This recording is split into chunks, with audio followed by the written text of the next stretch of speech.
Hello દોસ્તો, ગુજરાતની number 1 electric વ્હીકલની ચેનલની અંદર તમારું બધાનું સ્વાગત છે. દોસ્તો, આજે સન્ડે છે અને સન્ડેના એવી ન્યૂઝ હું તમારી માટે લઈને આવી ગયો છું. તો ચલો ફટાફટ આપણે એવી ન્યૂઝની શરૂઆત કરીએ. દોસ્તો, તમને ખબર છે કે એથરના જે સીઈઓ છે, જે તરુણ મહેતા છે, એમને એક એનાઉન્સમેન્ટ કરી દીધું છે કે પોતાની જે વ્હીકલ જે આવે છે ફેમિલી સ્કૂટર, જેની સીટ આખા સેગમેન્ટની અંદર સૌથી મોટી સીટ તમને જોવા મળવાની છે. ફાઇનલી હવે છે ને ઓલા ઇલેક્ટ્રિકે આ બધાની વાત સાંભળી છે, કેમ કે એમનું પોતાનું જે સર્વિસની જે ક્વોલિટી હતી ને, તો ક્વોલિટીની અંદર હવે એ લોકો ઇમ્પ્રુવમેન્ટ કરવાના છે. ભારત મોબિલિટી ગ્લોબલ એક્સપો જે થયો, જેની અંદર ઘણી બધી કંપનીઓ પોતાની ઇલેક્ટ્રિક વ્હીકલની ત્યાં આગળ શોકેસ કર્યા છે.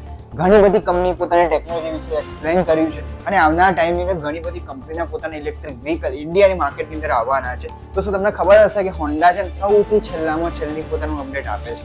કેમ કે તમને ખબર છે કે આપણે એસયુવીની વાત કરીએ, જેની અંદર સૌથી છેલ્લામાં છેલ્લી એમને પોતાની ગાડી એલિવેટ છે એ ઇન્ડિયન માર્કેટની અંદર ઉતારી છે, પણ કંઈ નહીં, સારા એવું પરફોર્મન્સ કરી રહી છે. પણ અત્યારે હાલ હોન્ડા જે છે ને એક જોરદાર એનાઉન્સમેન્ટ કરી દીધું છે. તો એની સાથે ચાલો ફટાફટ આપણે એવી ન્યૂઝની શરૂઆત કરીએ. દોસ્તો, એથર તરફથી છે ને, એથરના જે સીઈઓ છે તરુણ મહેતા, જેને પોતાના ટ્વિટર હેન્ડલ ઉપર એટલે અત્યારે હાલ એક્સ ઉપર એમને એનાઉન્સમેન્ટ કર્યું છે કે એમનું જે ફેમિલી સ્કૂટર આવે છે રિશ્તા કરીને, જે સ્કૂટરની જે સીટ છે એકદમ કમ્ફર્ટેબલ તમને જોવા મળવાની છે. એની સાથે આખા સેગમેન્ટની અંદર સૌથી મોટામાં મોટી સીટ આ વ્હીકલની જોવા મળવાની છે, કેમ કે એની સીધી કોમ્પિટિશન હોન્ડા એક્ટિવા અને ઓલાનું S1 Pro છે. એના કરતાં પણ વધારે મોટી સીટ તમને આ વ્હીકલની અંદર તમને જોવા મળવાની છે. એટલે કે તમને કમ્ફર્ટ છે ને એ સારો એવો તમને જોવા મળવાનો છે. હવે તમે જોઈ શકો, જ્યારે વ્હીકલ આવશે માર્કેટની અંદર ત્યારે આપણે જોવાનું રહેશે કેવી એની સીટ છે અને કેટલું કમ્ફર્ટ આપણને મળે છે.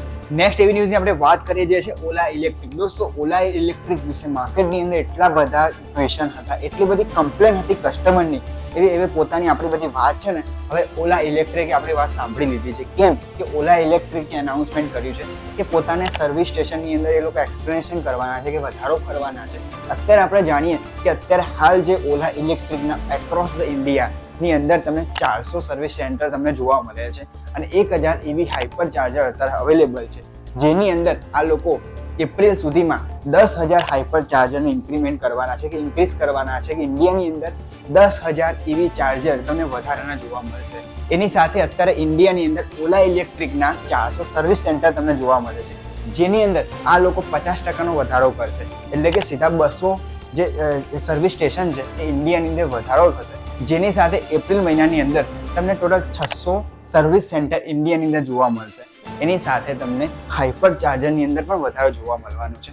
પણ મારી તો એ જ રિક્વેસ્ટ છે કે ઓલા ઇલેક્ટ્રિક પોતાના સર્વિસની અંદર ઇમ્પ્રુવમેન્ટ કરે. હા, સર્વિસ કરે છે, પણ નોર્મલ એવા વ્હીકલ છે જેની અંદર સર્વિસનું અંદર થોડો પ્રોબ્લેમ આવી જાય છે, તો આ થોડું સોલ્યુશન કરે, જેથી કરીને ઓલા ઇલેક્ટ્રિકની જે પેસ્ટી તો સારી જ છે માર્કેટની અંદર, તો એમાં વધારો થાય અને લોકો ઓલા ઇલેક્ટ્રિકને વધારે પરચેસ કરે. કેમ કે અત્યારે ઇન્ડિયાની અંદર સૌથી ઇલેક્ટ્રિક ટુ વ્હીલરની માર્કેટની આપણે વાત કરીએ ને, તો જેની અંદર ઓલા ઇલેક્ટ્રિક ફર્સ્ટ નંબર ઉપર છે. નેક્સ્ટ એવી ન્યૂઝની આપણે વાત કરીએ કે અત્યારે હાલ ભારત મોબિલિટી ગ્લોબલ એક્સપો જે યોજાયો છે ન્યૂ દિલ્હીની અંદર, જેની અંદર ઘણી બધી જે કંપનીઓ છે આપણા ઇન્ડિયાની અંદર પોતાની ટેકનોલોજી શોકેસ કરી છે, રજૂઆત કરી છે કે અમારી ટેકનોલોજી આ પ્રમાણે રહેવાની છે. એની સાથે તમને જોવા મળશે ત્યાં આગળ છે ને ટાટા છે, મહિન્દ્રા છે, મારુતિ સુઝુકી છે, વોલ્વો છે, BMW પણ છે, એની સાથે સ્કોડા છે. ઘણી બધી જે કંપનીઓ પોતાના ઇલેક્ટ્રિક વ્હીકલ ત્યાં આગળ એ લોકોએ શોકેસ કર્યા છે, જે આવનારા ટાઈમની અંદર ઇન્ડિયાના માર્કેટની અંદર આવવાના છે, જેની અંદર ઘણી બધી ટેકનોલોજી આવી છે, જે આ બધા વ્હીકલ છે ને આવનારા શોર્ટ ટાઈમની અંદર આવવાના છે.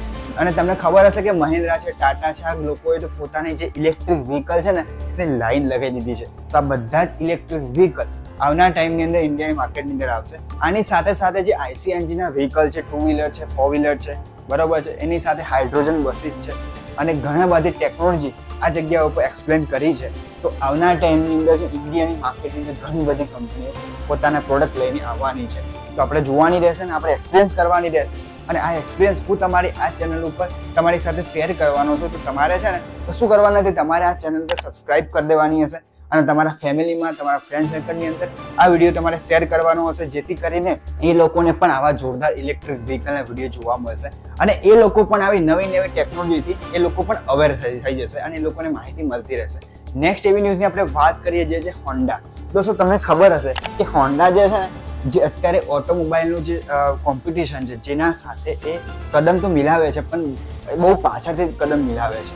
કેમ કે હોન્ડા છે ને અત્યારે હાલ તમે જોયું હશે કે હોન્ડાની નવી એસયુવી જે છે એલિવેટ માર્કેટની અંદર આવી છે. બહુ લેટ આવી છે પણ સારો એવો પરફોર્મન્સ માર્કેટની અંદર કરી રહી છે. પણ અત્યારે હાલ હોન્ડાએ છે ને ચાઇનાના માર્કેટની અંદર 2 ઇલેક્ટ્રિક ગાડી છે અનવીલ કરી દીધી છે. જે ગાડીનું નામ છે NS2 અને NP2. આ બંને ગાડી ચાઇનાના માર્કેટની અંદર અત્યારે લોન્ચ કરી દીધી છે. આ પણ ઇલેક્ટ્રિક ગાડી છે અને આ બંને જે ગાડી છે ને બંને સેમ ટુ સેમ જ છે, બરોબર છે. પણ આપણે વાત કરીએ કે આ બંને ગાડીની અંદર સિંગલ મોટર તમને જોવા મળશે, જે તમને 204 હોર્સ પાવર જનરેટ કરવાની છે. એની સાથે આ બંને ગાડીની અંદર 68.8 કિલોવોટ અવરની બેટરી પેક તમને જોવા મળવાનું છે. પણ હું તમને ખાસ એ જોરદાર ન્યૂઝ આપું કે આપણા ઇન્ડિયાની અંદર પણ હોન્ડા છે આવનાર ટાઈમની અંદર આવવાની છે. એ પણ ગાડી કઈ હશે એ તમને ખબર હશે, એ છે હોન્ડા એલિવેટ. દોસ્તો હોન્ડા એલિવેટ આપણા ઇન્ડિયાની માર્કેટની અંદર ઇલેક્ટ્રિક વર્ઝનની અંદર આવશે.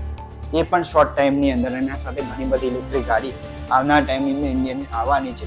હા, લેટ આવી છે પણ એ સારી ક્વોલિટી, સારી ટેકનોલોજીની સાથે આપણા ઇન્ડિયાની અંદર આ જે કંપની છે એ પોતાની વ્હીકલ એ લોન્ચ કરવાની છે. હવે તો આપણે છે ને બધા વ્હીકલ આવશે ને તારા એના વિશે આપણે ઘણા બધા રિવ્યુ કરવાના છે, એના ઓનરશિપ રિવ્યુ પણ કરશું, એના વિશે ઘણી બધી ડિટેલ આપણે જાણવાના છે. તો દોસ્તો તમને એપિસોડ કેવો લાગે તમારે નીચે કોમેન્ટ કરી તો મને કહેવાનું રહેશે. એની સાથે તમને કહી દઉં કે હજી સુધી તમે ચેનલ સબસ્ક્રાઇબ નથી કરીને તો ફટાફટ ચેનલ સબસ્ક્રાઇબ કરી દેજો. અને જો વિડીયો જો પસંદ આવે ને તો વિડીયોને લાઇક કરજો, કેમ કે તમારી એક લાઇકથી અમને બહુ બધું મોટિવેશન મળે છે અને તમારા માટે જલ્દીથી જલ્દી નવી ટેકનોલોજી વિશે, નવી ગાડીઓ વિશે લઈને આવવાનું બહુ જ મન કરે છે. એટલા માટે ફટાફટ સબસ્ક્રાઇબ કરી દેજો. તો મળીશું હવે નેક્સ્ટ એપિસોડની અંદર નેક્સ્ટ સન્ડે. ત્યાં સુધી ટેક કેર, બાય બાય.